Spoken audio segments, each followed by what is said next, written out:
Right. Well, welcome to the meeting of the Governance and Audit Committee here at Breckland Council. The meeting will be recorded.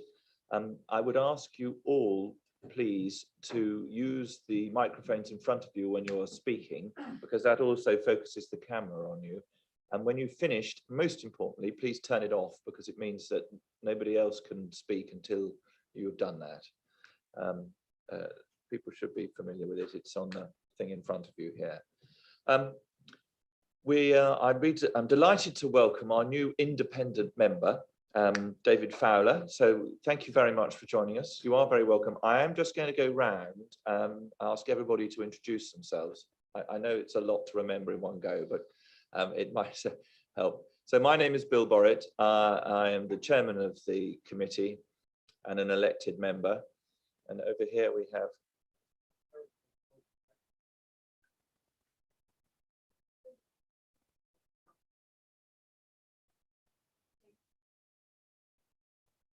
Harry's a councillor in Durham, Harry Clark. We have a different committee clerk today because Julie is ill, but we have Teresa with us today, and we're in her very capable hands. We have two non-members of the committee who are members who are entitled to attend and speak, but they don't take any formal part in the proceedings. Gentlemen, would you like to introduce yourselves?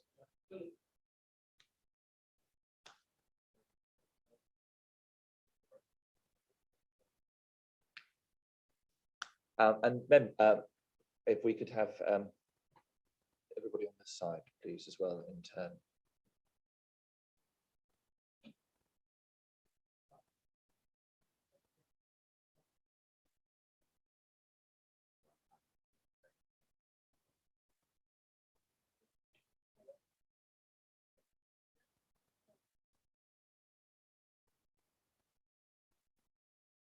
And we have one more cabinet member sitting in the corner. When you're ready, do you want to say a few words, David? Well, thanks, Chair, and really delighted. It's a pleasure to be appointed to this committee. I've been made most welcome so far by Julie, Alison and Faye, so really hope that I can make a positive contribution to the proceedings. Just a brief word about me. I spent my career working in local government, mainly in a large metropolitan authority in Greater Manchester, but also in a rural authority in North Yorkshire for a period of time. I'm a planner by background, but I've managed services in planning, building control, economic development, highways, property services, but also got licensing and trading standards. Wow. So I've got a broad experience of managing large numbers of staff and significant budgets in local government. Retired a couple of years ago. People said move to Norfolk where the weather's nice and sunny and better than Lancashire, but absolutely enjoying ourselves in Breckland. Been made most welcome, and as I say, look forward to supporting the committee. Well, thank you very much, and very glad to see you here.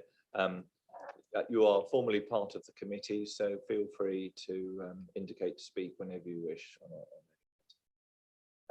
Lovely. Okay. So item 2 is the minutes of the previous meeting, which is on page 4 to 16 of the agenda pack. And that's the meeting that was held on the 30th of September 2021. Are there any comments for accuracy only that members wish to make? Councillor Monument. Just a couple. At the top of page 11, third line down, it says more section 106 agreements coming through with a number not actually applying. I think that should be complying with planning policy. And a couple of pages further on, page 13, there's about two paragraphs up from the bottom. There's a long paragraph starting, Mr. Plaskett had concerns. And the last line of that paragraph says, did not deter from the publication requirements. I think that word should be detract. Otherwise, I'm happy with them. Thank you. Are members happy to adopt those changes as mentioned? Yeah, lovely. So can I formally approve the minutes subject to those alterations? Lovely. Great. Actions arising from the minutes. I don't think there's anything that's not already covered in the agenda later on, so I'm not proposing to take any. So that takes us on to item 4, apologies. Do we have any apologies?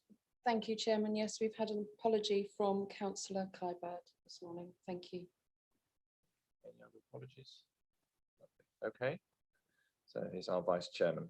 I understand he's not well. So, which takes us on to item 5, urgent business. I have none. So we go on to item 6, which is declarations of interests. Do members have any declarations of interest that they haven't previously declared on their register they wish to declare? None? Lovely. Thank you very much. So item 7, non-members wishing to address the meeting. We have 2 non-members. You're very welcome, gentlemen. And if you'd just like to indicate when you wish to speak, I will call you in turn. So that takes us on to item 8. Oh, and actually we have 2 cabinet members in the room as well. And you are, though not technically, you're very welcome as well. So I'm sorry, I didn't want to leave you out. I'll get me in trouble. But you're both very welcome. So item 8, the standing item for training. There was the Treasury management training on the 14th of October. I don't know if anybody who's here attended that. So was that helpful? Good, good. And is there anything that members want to bring up on training while we're on this matter, on this item? No? Okay, lovely. Okay, which takes us very swiftly on to item 9. And we have Councillor Mark Robertson with us today in place of Councillor Sherwood, I understand.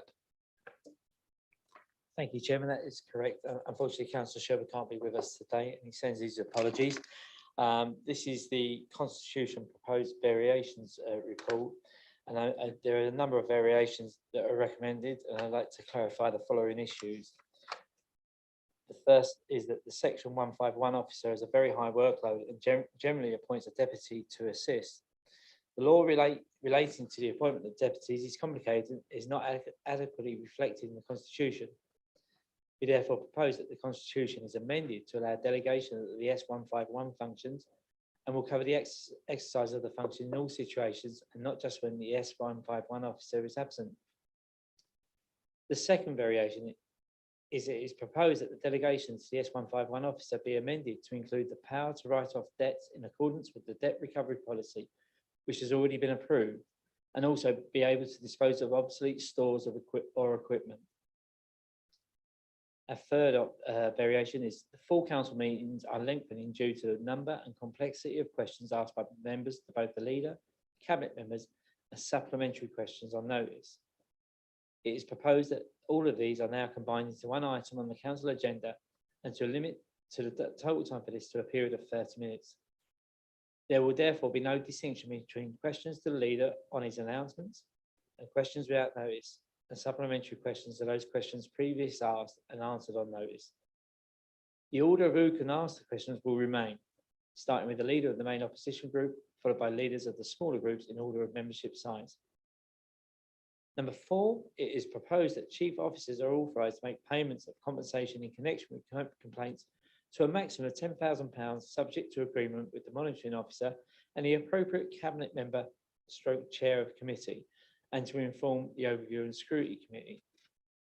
Currently, any payments over £1,000 are submitted to council for approval.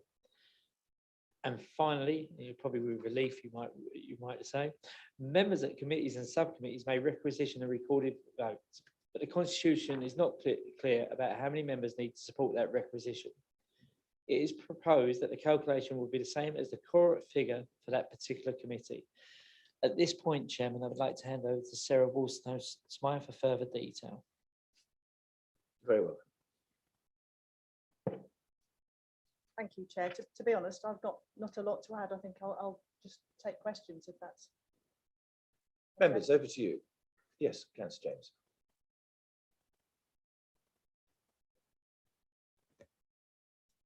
Sorry, I was having trouble with my microphone.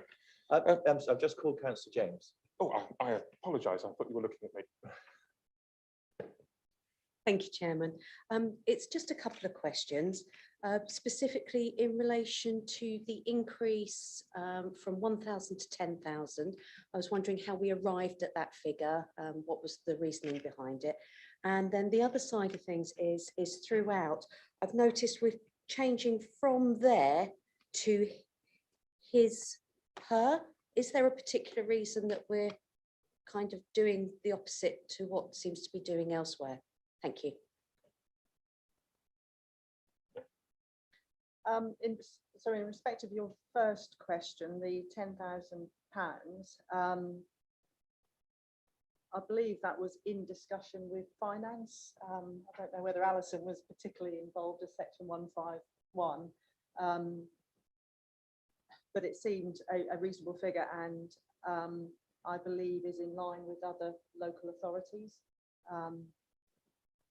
And I think just bear in mind it only relates to compensation for complaints and local government ombudsman's decisions that say that we have been at fault. So it doesn't relate to just general, say, personal injury claims or things like that.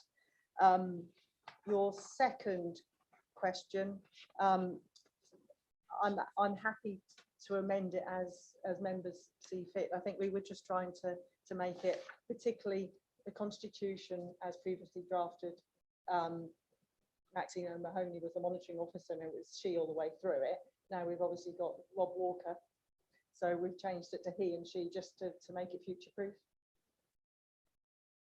But if you've got a better suggestion, then I suppose it's about gender neutral language, isn't it? Yeah. And I suppose it needs to reflect the policy of the council. So I'm happy for you to take that away. Yeah, I'm happy to say they or yeah, because it doesn't actually alter the. No, it doesn't. No.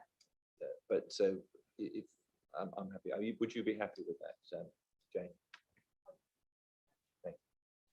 Councillor Monument, is that on this particular? It's the same point exactly. Fine. Okay, well, there is a certain amount of that. If I could just draw attention particularly to page 23, 10D, where we've actually got the section 151 officer shall in all instances ensure that where they, she, he has a conflict of interest.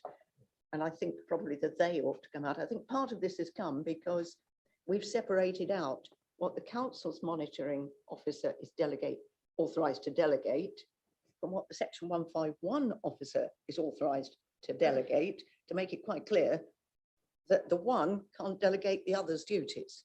That's what it looks like. So I think in this context, keeping to his, her, and keeping the they out is very good for accuracy. Right. But you still want to check it over, please. Language is a complicated business, but in the light of Councillor Monument's comments, could you just bear that in mind when you look so at it? we'll re-look at it and try and keep it as gender neutral as we possibly can. Thank you. I've got Councillor Burt and then Councillor Clark. Thank you, Chairman. I was picking up exactly the same point as Councillor Monument. The suggestion I had in my notes was to say to change it to shall in all instances ensure that where there is a conflict of interest. Again, it's picking up, to remove the genderness of the text, but obviously we'll leave the legal people to actually come up with the typed wording. Could I address the change from in terms of notification of compensation for complaints and maladministration? It says in section 3.4 that the £1,000 is not considered to be efficient as the justification for the change, but I don't recall actually notification of this ever going to full council. So it can't really be inefficient if we never actually do it. So how many times has it happened, and what was the notification? When were we last notified of such a payment? And I also find it very concerning that we should increase it by a factor of 10, because obviously what we're doing here is we're reporting on complaints and malpractice. We don't want to be seen to be hiding that in any way at all.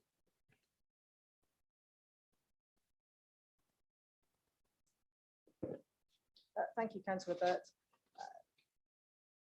To be honest, I can't remember any going to council.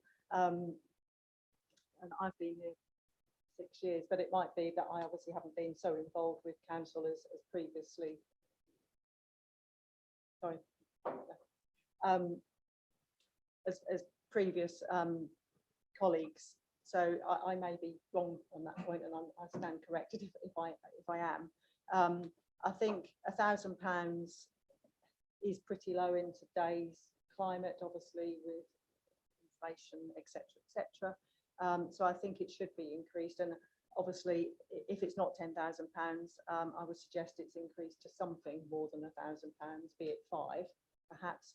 But £10,000 was a figure that we considered was a reasonable figure. And I believe a colleague has had discussions with other councils, and I believe that that's sort of in line with their thinking as well. I'd like to bring Alison Chapman. Thank you. Yeah, just to add to everything that Sarah has just said, the £10,000 is also in line with our insurance excesses. So it does fit with some other limits which we already have in place. Thank you. Councillor Monument again. Just a word, somebody may have noticed I was shaking my head. I was actually agreeing with Sarah. I can't remember an incident of this, and I've been on full council for nearly 22 years, I think it is now, and I don't remember anything of this sort ever being raised. Doesn't mean to say we shouldn't have one. And I can see the insurance excess is a good cut-off point to use. Thank you. Councillor Clark. Thank you, Chairman. Hope you hear me. This is a couple of questions for Sarah. I'll give them to both. The first one is thinking about the role of the Section 151 officer. Regardless of our constitution, I'm making the assumption that anything that we're proposing there is obviously in line with the relevant Local Government Act, 2012, etc. I'm sure you've checked out. So that's confirmation. The other part is under 2.11, which is the about the expansion of questions. Obviously, the council has changed with more opportunities for members to ask questions. In terms of standing order 7 questions without notice, I'm assuming that 30 minutes, does that include questions to, say, for example, the leaders report, questions without notice to the leader, as opposed to the executive members? And as a follow-up to that is, obviously it suggested we review the procedures in May 2023. Is there any discretion for the chairman of the meeting under the constitution? I'm not sure myself, to, if there is a particularly urgent or contentious item, to actually vary that 30 minutes for questions from members, and it might be that's dealt with by a vote to suspend standing orders for a particular period, a bit like the Speaker in the House of Commons saying, okay, we'll allow another 15 minutes and that's it. So obviously, if you haven't got an immediate response, I'm happy to have that in writing, as will the members of the committee. Thank you. Thank you, Councillor Clark. Yes, naturally, we have checked the relevant legislation, and what we propose is in accordance with that. Basically, we're trying to make, I suppose, that the Section 151's life easier in terms of she can delegate to a deputy and know that deputy has full authority to deal with whatever she needs them to, rather than it just be a delegation when Alison is absent or there is a conflict of interest. So it is just obviously trying to make things easier, so you don't have to keep double checking. In terms of the questions, the 30 minutes is proposed for all questions, including the leader. And yes, you can suspend any standing order, certainly those standing orders above standing order 54, and it's standing order 54 that says, as long as you do certain things, that you are entitled to suspend any standing order. So yes, you could theoretically suspend this standing order and increase the time, or whatever you desire. I think custom and practice also is that the chairman's discretion is such that if should the chairman feel it's material, that he or she or they could choose to allow more time at their discretion. Would that be fair?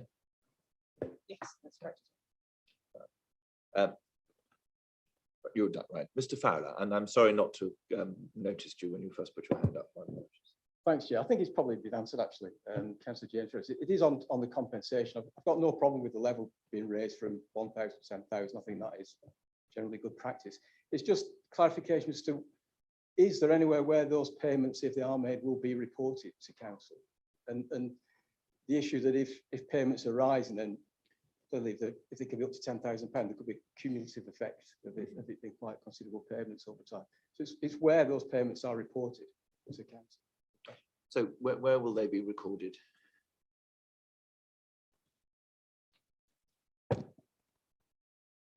So I was just checking the delegation. So excuse me, I'm losing my voice.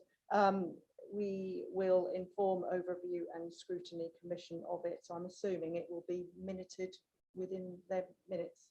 So therefore the minutes will go to full council, so they'll find out that way. Any further comments on this item? Councillor Morton. Thank you, Chairman. I'd just like if you could confirm what level of debt write-off the assistant officer would have, and is that different to the?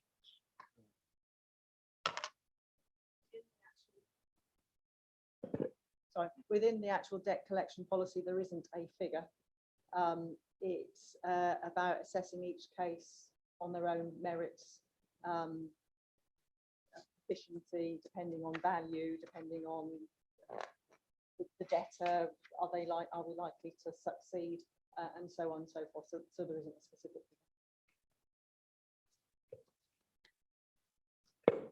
figure. I suppose my only comment is similar to the previous one. Will that be reported? Is that visible?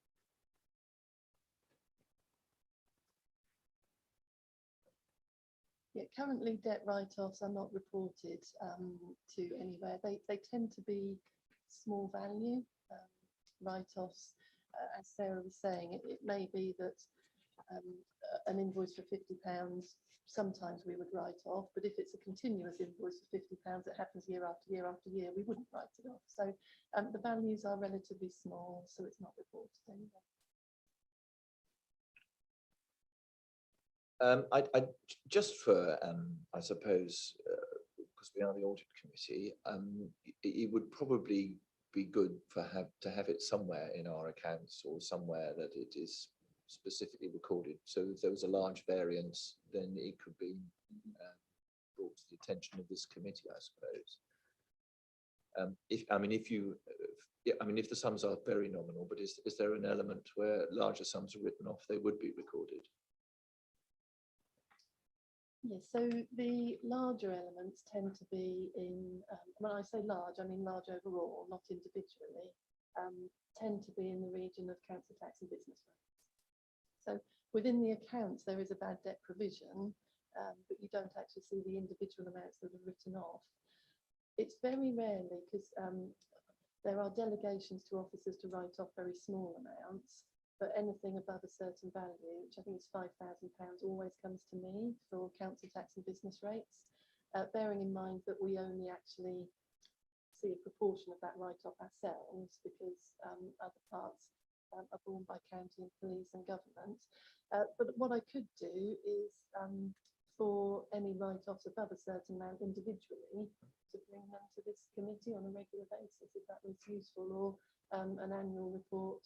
I think an annual report would be adequate. So fair. Sorry, just to interrupt there, I just wanted to inform the committee that that forms part of testing on an annual basis to make sure that any write-offs are appropriately received and approved within delegated authority limits. So you will get assurances from us independently that that control is in place in addition to. Okay, thank you. Does that answer your point, Councillor? Sorry.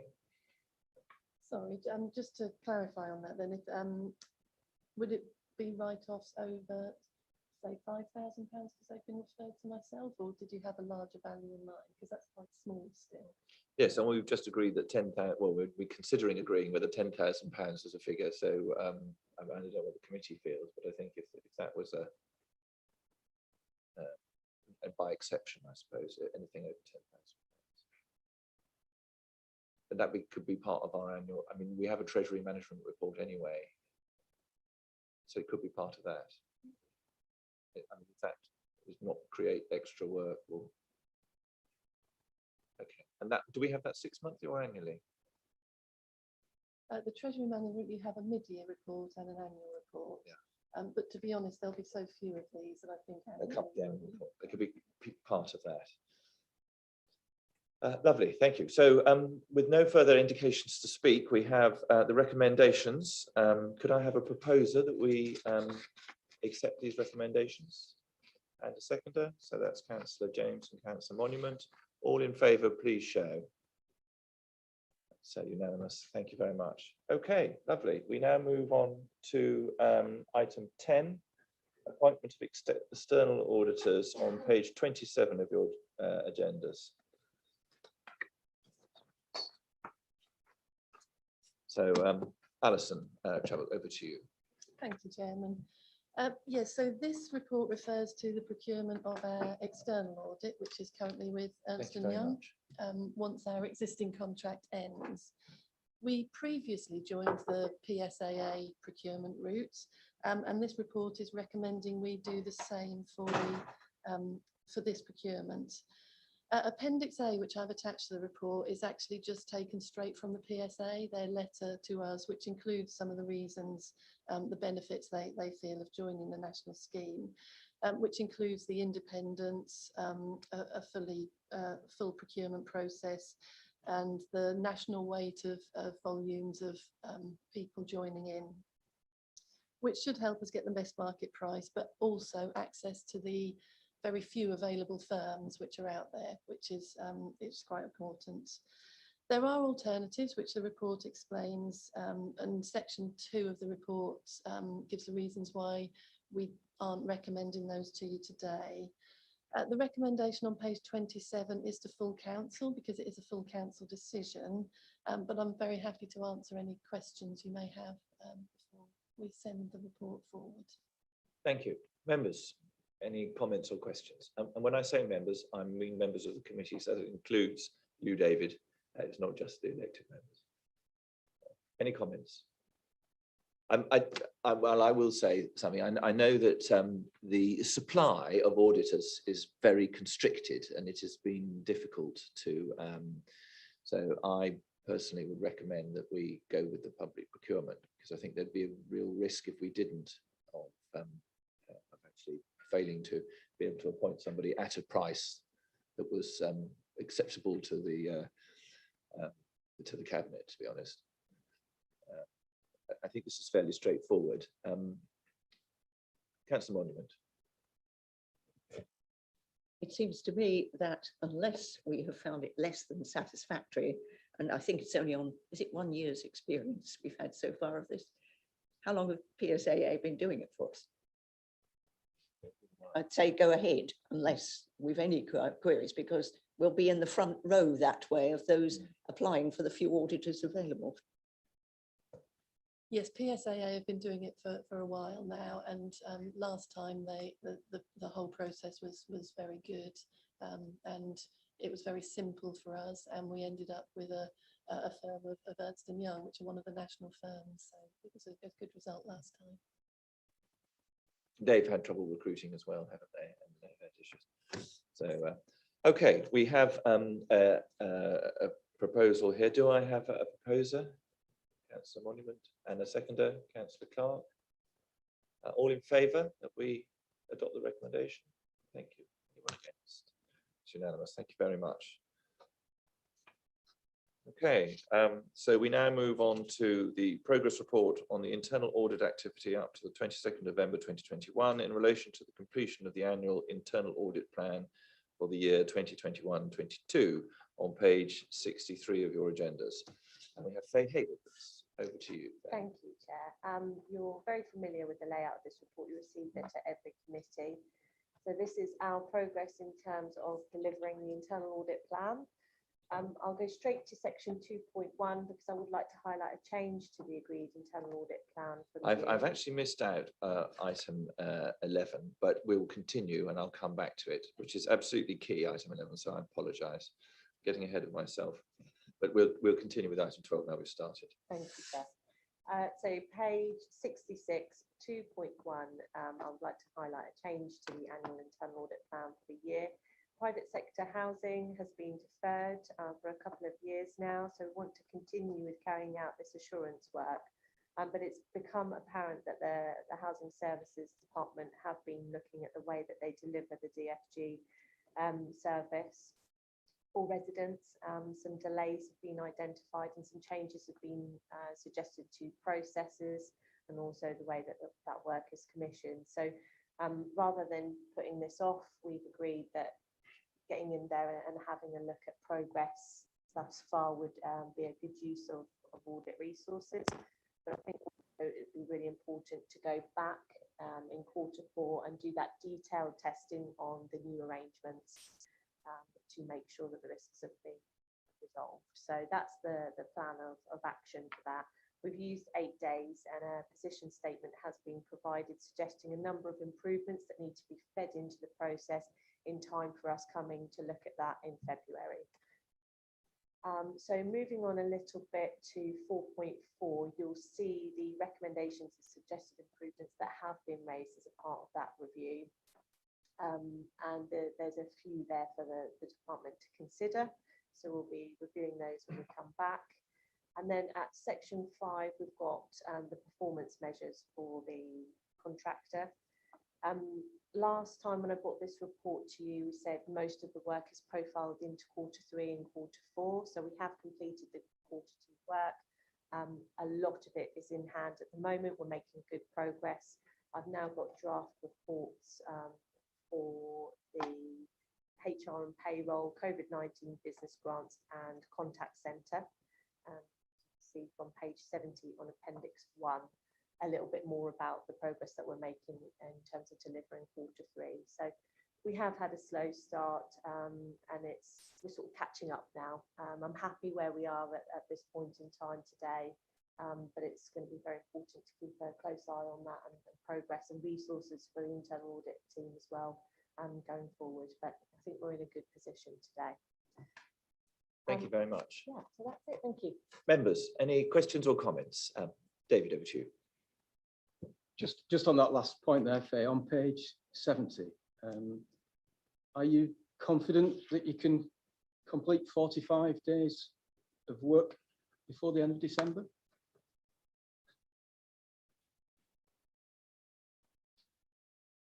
Oh, sorry.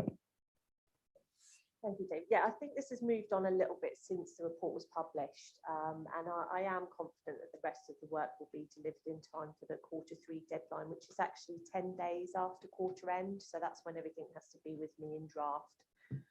So speak with the team regularly on a weekly basis, and it looks as if we're on track at the moment. But we've got another report to bring back to you in the new year, so we can have another progress then. Any further comments? Members, any other members? No. Okay, we are asked to just get this recommendation in front of me, to note the report. Are we happy that we do that? Thank you very much. Okay, so we'll just go back to the auditor's annual report. We don't have Mark Hodgson from Ernst & Young with us, so I'm going to ask Alison to update us. Thank you, Chairman. Yes, I'm happy to take any questions back to Mark if I can't answer them today for you. But the majority of this you will already have seen in the September committee. It repeats a lot of what you saw there. But the key message is that we have had positive opinions on the financial statements, the going concern, the consistency, the value for money, and the public interest report. So it's all good news and positive. There is, however, a recommendation on page 57, which Councillor Kyberd raised, and although he's not here today, now this recommendation is around the value for money commentary. And the recommendation relates to performance of our major contracts. It doesn't relate to general performance of the council, it's just the major contracts. Now, the recommendation suggests that perhaps the minutes of our board meetings with contractors should be referred to either overview of scrutiny or governance and audit. So we've looked at this, and they're very operational board meetings. They're attended by senior officers, but the operational nature of them means that it really wouldn't be relevant to bring them to a committee like yourselves or overview and scrutiny. However, any performance issues would be raised. They would be picked up in the PI report and would be reported to overview and scrutiny anyway through that element. And we're proposing a new risk, which would be looked at by this committee. So it would be a new risk, which Ryan and Anton from procurement have worked through for us. And we would put a risk on which would be failure to manage our contracts effectively. So it would be for all of our contracts, because failure to manage any of our contracts means that we're not complying with our corporate plan. So it's a good one to have on there anyway. So we'll work this up and include the mitigation for you. Apologies, we haven't had time to do it for this meeting because this report was only dated October. But for the next risk update, which we bring to you, it will include a new strategic risk. Yeah, so happy to take any other questions. Ryan, is there anything you want to add on that? No, I think Alison's pretty much covered everything I was going to say. Like I said, it's not in this current report, but it'll go in the February report once we've finished it and tightened it up a little bit. And are E&Y happy with that? So I haven't taken it back to EY yet because we haven't implemented it, but they will then review it as part of their normal audit procedures. I see no reason why they wouldn't be happy because it meets their recommendation. Committee, are you happy that we take the proposed course of action and that we request an extra risk to be added to the risk register? Yeah. Do we need to do a formal resolution on that? I'm not sure. I don't think we do because we just no. Right. Okay. But it's in the minutes, so we can judge on that. Okay. I mean, the item is to note the report. Are we happy that we have complied? Okay. So we now move on to item 13. So back to you, Faye. The follow-up report on internal audit recommendations on page 72 of your agenda. Thank you, Chair. This is a short report from me. If we go and head to the appendix, page 77, you'll be able to see the number of recommendations that are currently outstanding. And there is at the moment just one important one. But if you go to page 78 in appendix 2, you will see that actually the service area has informed us that they feel that that particular recommendation is complete. So at this point, I propose that we go away and do a bit of independent testing on that and then bring back the results to the committee to confirm whether in fact it is complete. But I think the latest note provided is quite comprehensive and it sounds as if it's in a state that we can now go back and review it and ensure that the risk has been mitigated. But yeah, if anybody has any questions on those that are outstanding, I'm more than happy to take those. Thank you. Members, over to you. David. It's probably me, it's just a bit of clarification on page 78 on appendix 2 there. The priorities listed as important. But on page 77, we have priority 1, 2, 3, limited, reasonable, substantial. I'm just wondering what the definition of important is in relation to those other definitions. Will you turn off your microphone? Don't worry. Don't worry. Thank you, David. Yeah, I think it's just a matter of clarifying that. So we rate our priority recommendations under urgent, important and needs attention, but we also call them P1, P2 and P3. So they are one and the same, but I think it might be quite beneficial to actually put the name in that column rather than the priority number. So I'll take that on board. Thank you. Any other comments? Just on the one where they feel that their recommendations, I suppose then could we say that we will, would we expect to see that at the next, that resolved by the next meeting? Oh, What I plan to do is take a random sample and check that trigger points are being actioned and that there's monitoring in place. Right. If that comes out as successful, I will inform you. If it doesn't, then we'll leave this on here. But I didn't want to remove it completely until we had that independent verification. So No, yeah, we I'll need the inform you at the assurance. next meeting. Smashing. Thank you. Any other comments, members? Okay, so thank you. That is duly noted. So we now come on to item 14, the Q3 Strategic Risk Report on page 79 of your agendas. And so, Mark, you're going to lead on this, I understand. Thank you, Chairman. You get the pleasure of my dulcet tones once again. Thank you, Chairman. I'm delighted to bring the Q3 risk report to the committee today. Ryan to my left will go into more detail on specific risks, but there are just a couple of elements that I want to highlight first. Members will note the wording under the waste consultation risk in relation to food waste collections. The reason this has not been currently broken out into a separate risk is that the Council is still awaiting further information from central government as of the time this report was published. This information will be key to how we score the risk and will likely relate to any funding and timing requirements in relation to the service. As a result, we have continued with having an overall risk of the consultation rather than speculate on what this package could look like. Members will also note that the HGV risk has dropped as a result of work from the Environmental Services team and Serco. The risk continues to be monitored, but it is hoped that the actions taken will ensure that there are no further service disruption as a result of driver shortages. And finally, there is also a new risk on the report in relation to GDPR. This is linked to the details set out in the cyber security risk. And at this point, I will now pass over to Ryan, who will discuss this in more detail. Thank you, Councillor. I'll just, well, the strategic contracts risk has already been headed off, so I won't talk about that any further. On the cyber security risk, I'm just going to sort of go over why the risk is set out in that way. Essentially, there's been a cyber incident. That incident is currently under investigation by the council and by third parties. As a result of it being under investigation, there's a limited amount which we can currently discuss and we can currently disclose. When we can disclose more, we'll disclose more. I would hope that at the February committee, we can discuss that further. We have increased it due to the increased vigilance that we're taking around that. And then that has led on to the GDPR risk as well, which is two elements. So one of them is linked to the cyber incident. The other one is linked to planning, and that's around whether we're displaying. So currently the recommendation is around necessary information displayed for planning. It's whether we're displaying more of that at the moment, but I believe there is a paper underway to look at it. The only other point which I did email the committee about, but I'll just say it again so it is minuted, is under the planning GDPR risk. It does say about there's been no breaches.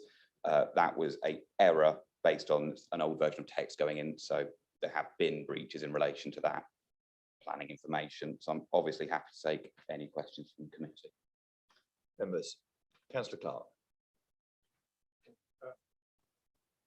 The wrong thing on. Thank you, Chairman. Yes, your questions. Obviously, that could either be Councillor Robinson or Ryan at Greenback. Yes, just having read the strategic risk update, which is very helpful and clear as always, including the heat map. I noted obviously that when you prepare the report, that was the strategic risk as of September 2021. So it's either whether it's the start or the finish. I was particularly, obviously I've noted the challenges that we've got in our housing team, and obviously as a local council, I'm got direct experience of that, working particularly with Councillor Webb on a number of key issues.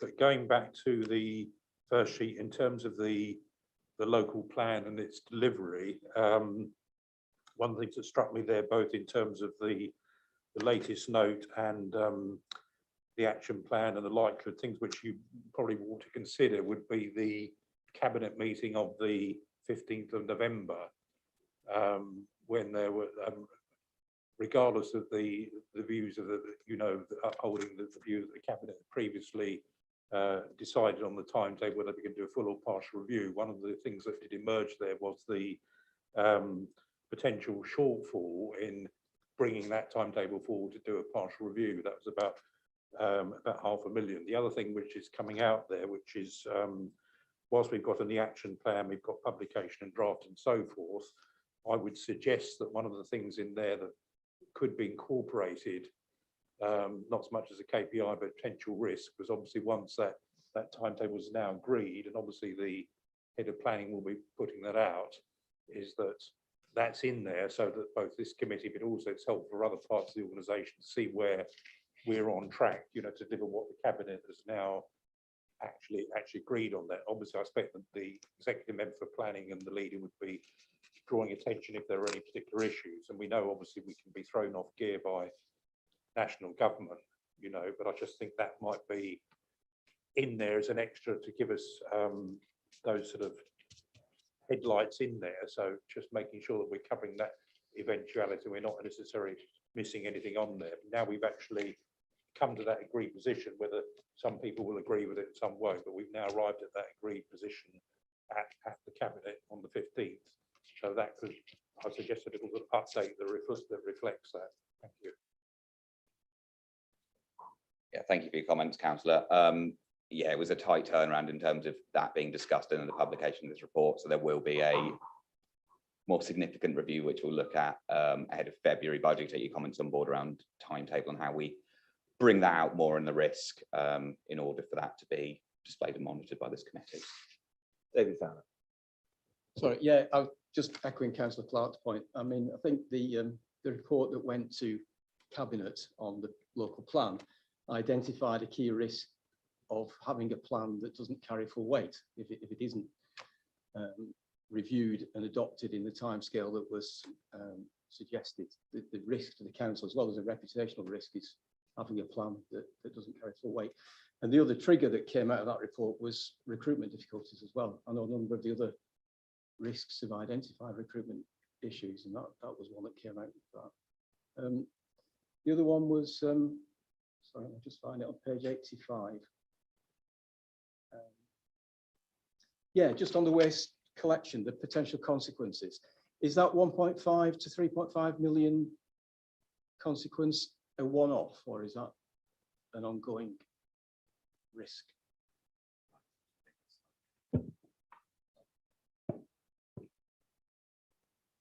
Yeah, so I'll take both those questions separately. So the first one was around the staffing. So we have an operational risk, which isn't this committee's, the strategic ones, the operational ones aren't seen by this committee, but we have a operational risk around recruitment. So that element would fall in there, and that's around recruitment for the whole council, and making sure we have knowledgeable and qualified people in the correct roles. In terms of the waste consultation, so that is under the bullet points there that we set out in the latest note, that's what we predict all of them could have. The reason that there's a bit of, well, obviously it jumps from 1.5 to 3.5 there is because of the various different elements of it. So of those, food waste is likely to be one now. So what my expectation of the service would be, and what we'd be bringing in February, hopefully if we have that information, is we'd have a food waste one, which would have the specific impact of food waste. And this one would stay here, potentially whilst we await the answers on those ones. So there will be some tweaking to that. So we have to see what exactly that financial burden is going to be per area, if that helps. I mean, there is a risk around the commodity prices as well, which is driving this as well, isn't it? Which is beyond our control. But the situation is, if I understand it, is a joint risk across all district authorities in Norfolk. We're all being affected in the same way. So it's not unique to this council, but that doesn't mean it's not material, which is quite great. Councillor Bird. Thank you, Chairman. First off, could I ask for some help here in checking the definition of what you mean by a raw score, which is one of the parameters which comes through? I just want to understand that, because most of them are 5 by 5, but there are some other ones which are not 5 by 5, but all the pictograms are. I've been doing some comparisons with what we've got here today and some of the older ones, and comparing one with another, and just had a few comments on those. So again, picking up on some of the things that have already been said, that waste consultation remains again for most critical and almost certain. I'm just wondering whether that's something it's so important that perhaps we should have address that as a separate agenda, so that we know where we're going, what our options, what our consequences, what our mitigations are. It's been there for a sufficient time. I think that that's perhaps going to be valuable, and it is so important to the council. So going on to some of the other ones in more detail, on page 88, the impact of disease. So COVID variants have been predicted by virologists and SAGE for some time. So I'm surprised that we've set the likelihood at the midpoint on that one, especially when I'm comparing it with the RAG on page 89, which sets it higher. And I would have thought that the likelihood on those would have been similar, and what we would be doing would be changing the impact rather than the likelihood. Again, on page 90, we've discussed a little bit on local plan, and I'm just doing a comparison again, in that we have set our target to be a greater value than, the impact target to be a greater value than where we are now, which seems slightly odd. So if we can actually arrange our impact at where we are now, that surely should be our target. And although I'm thinking again in my notes about that INF 03 policy. Go on to page 91. And again, I'm looking at the difference between our target and where we are now. And this time, the oddball is in the likelihood. We're setting our likelihood target above where we are today. So it seems a bit perverse to set your targets higher than you know you can achieve, as to where we are. And I appreciate that you can't say too much more on the recent matters, but clearly there are issues around ICT. On page 93, medium-term financial plan. It's how does that fit in with our RAG rating on the waste consultation? I mean, it does seem to me that we actually do have, we're saying our medium-term financial plan is pretty secure and safe, and yet we have this underlying waste consultation issue, which is really impinging on the council. And that just how do you balance those two? And the final one I had was on page 95, which is emerging government policies. I know you haven't put a target for one of the other ones, and it seems very hard to put a target for this one. You're targeting the unknown, and I just wondered, whether that's one whether we should have a target at all.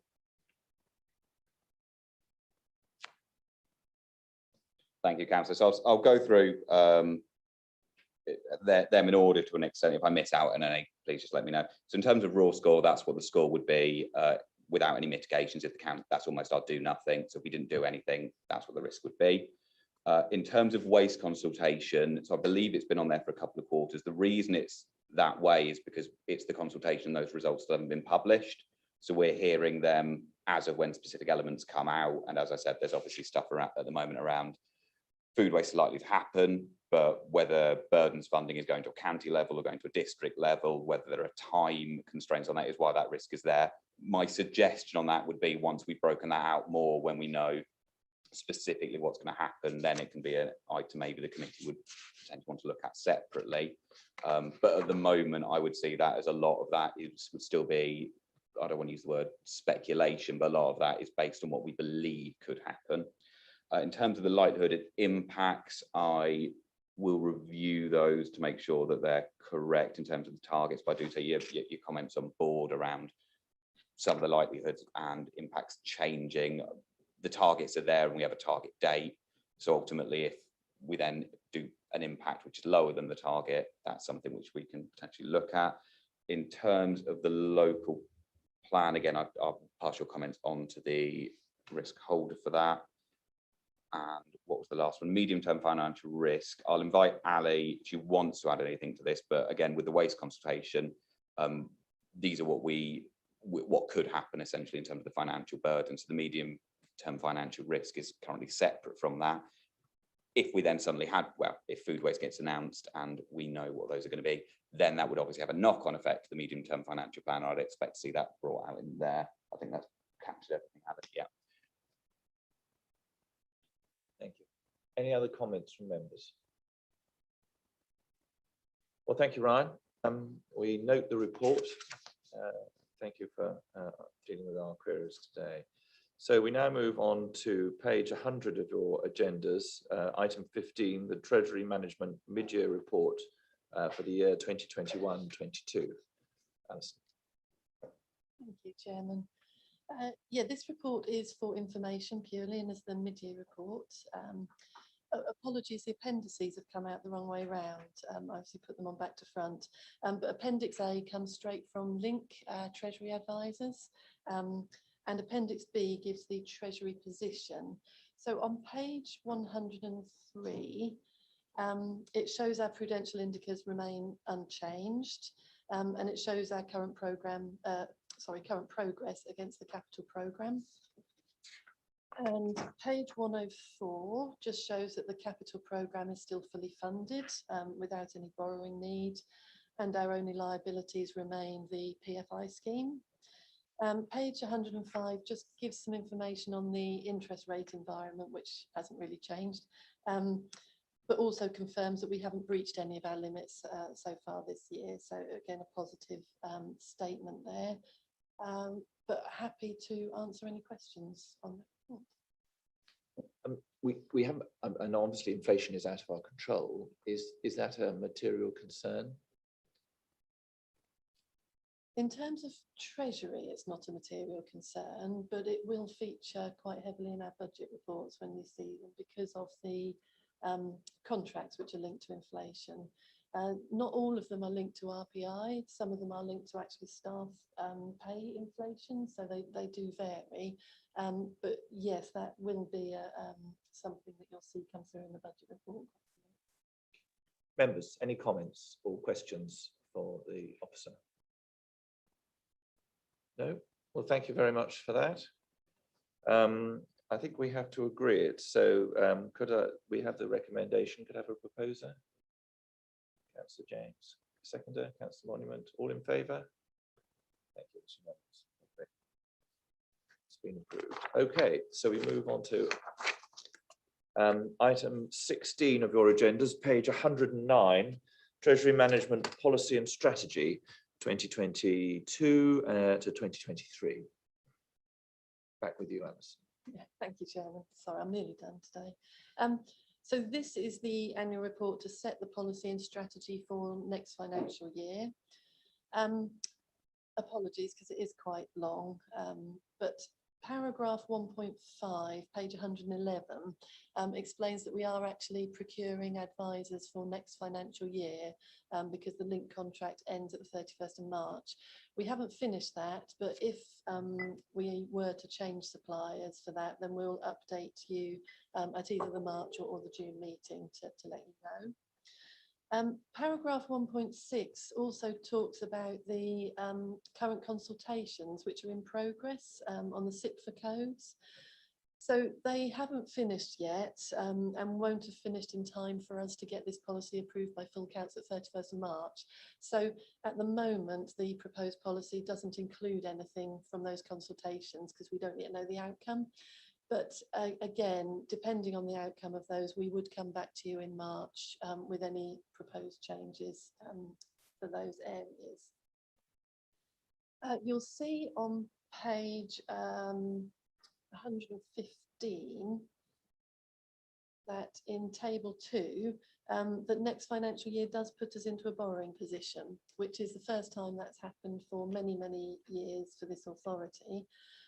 However, it is something that we knew about and have planned for and relates mainly to the purchase upfront of waste vehicles, which we're repaying through revenue over years. So we don't actually need to borrow from the market. We're using our own internal resources for that. So although it shows us a borrowing need, we won't be borrowing externally still. In appendices B, B1 and B2, we've shown the changes in red text because I realise that there's an awful lot of information there. So any changes are made in red text. Page, I can't remember the page, Appendix A and Appendix C are purely from Link. So again, that's their opinion and their commentary. There are some typos, apologies. Thank you for bringing those to our attention, and we will amend those before the full council report. And just one final thing to bring to your attention as a change this year is right near the end, page 155, if I may. So previously, we have not included United Arab Emirates and Qatar on our alternative countries for investing in. And that was something that was a positive decision a few years ago by this committee. We chose to take them off. However, they have now appeared on Link's counterparty list and have been on there for some time. So we're proposing in this to put those two countries back on as approved countries. However, we still wouldn't invest in them unless they met the counterparty ratings on the Link Asset Services list, and we would only invest for the durations that were improved by Link. But again, only if this committee are happy to put those back on there. If you're not, then we'll remove them again. So page 109 is the recommendations, and it is a recommendation to various recommendations to full council, but happy to answer any questions on the detailed length. Members, I've got Councillor Clark, then Councillor Burt, and then Councillor Members. Thank you for your report, Alison. Yeah, I just noticed in the appendix, I think it was a 5 or 6, as you read through all the appendices, it's disappointing that the UK only has a double A rating along with our nearest neighbours across the channel. And obviously our investment decisions are going to be guided to a degree by the ratings, but perhaps not necessarily exclusively so, because we'll weigh up our own risks accordingly. Yeah, Link do take in, you're absolutely right, a range of things into account when they come up with those counterparty ratings. So yes, it's not just about one element. Councillor Burt. Thank you. Again, it was this page 155, Appendix D, which was interesting me.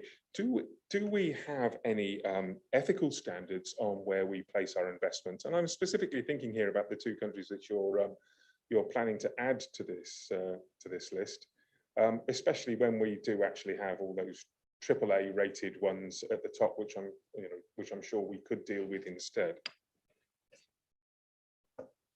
So no, there's no ethical considerations in the Link counterparty list. They are purely based on ratings and finances. In terms of the AAA ones, there are an awful lot there who don't deal in small amounts, and £5 million is a very small amount to a lot of those. So although they're on there, we very rarely are able to deal with them because they're just not interested in small authorities like ourselves. Councillor Monument. I was also looking at page 155 and at the note at the bottom and thinking, yes, the Link counterparty list. But you've just told us that the Link contract is up for reconsideration, or that it is coming to an end and we may take somebody else. Are these two companies on anybody else's counterparty list, or is it only Link who have them on there? Because we might change our minds. Yeah, you're absolutely right. If we were to end up with another supplier, they would have their own counterparty list, and it could be a very different list of countries. However, in practice, they do use very similar sort of guidance and limits. But you're quite right, they may not be on that list. Because we don't subscribe to them, I don't have access to that list at the moment, so I don't actually know if they're on there currently, I'm afraid. On page 138, reference to a loan to the Mid-Norfolk Railway Trust of £5,000. And on page 144, reference to a loan of £50,000. Is that a typo, or are they two different loans? Yes, that it's not a typo actually. The original loan was 50,000, but the balance is now 5,000. Apologies, that's not clear. On the issue of the counterparties, I think that I suppose the position of this committee, I would suggest, be that we take due regard to the list provided by whoever our contracted expert is, so that we then got a new list which didn't have countries on it, then that would be something that this committee would need to consider as and when. I think the members would be happy with that. Yeah, absolutely. If we were to move to another supplier, we would have to come back to you with those, whatever countries were on that list. Yeah, absolutely. Okay. I have no other indication to speak, so we have a series of recommendations which are going to go to full council in January. So I am just going to be clear that what they are. So one is that the Treasury Management Strategy 2022-23 to 24-25 at Appendix A is approved. Two, that the minimum revenue position statement contained within Appendix A, which sets out the council's policy on the minimum revenue position, is approved. Three, that the prudential and local indicators and limits contained within Appendix A, tables 1 to 11 are approved. That the investment strategy 22-23, Appendix B, and the detailed criteria included in Appendix B1 is approved. And 5, that the Treasury management policy at Appendix B2 is approved. Do I have a proposer? Thank you, Councillor. Do I have a seconder? Councillor Clark. All in favour? Thank you very much. Okay, that is duly approved. That brings us on to, thank you very much for that. That brings us on to item 17 on page 106, the work programme. So that's laid out. I do have one comment to make. I've been informed by the Legal Services Manager that the Code of Conduct Standards Review will come into force at the same time as the new council in 2023, but it will come here before then and sent to full council. So it's just something that we'll need to factor in probably in late 2022. Anything else anybody would like to query on the work programme or add to the work programme? Faye. So may I add the internal audit plan for 2022-23 to February, please? Because if not, we'll get to June and like to start from April. No, absolutely. I've got no problem with that. And Bruce, you've got a note of that. Thank you. Any other? Well, I'm going to ask the committee. Committee, are you happy that we do that? Yes, we are. Fine. Just the annual internal audit plan for the following year, starting April. I'd like to add that to the February meeting. Right. Any? Item 18, the next meeting, which that is proposed to be the 10th of February in this room, COVID permitting. So, and with that, I formally close the meeting.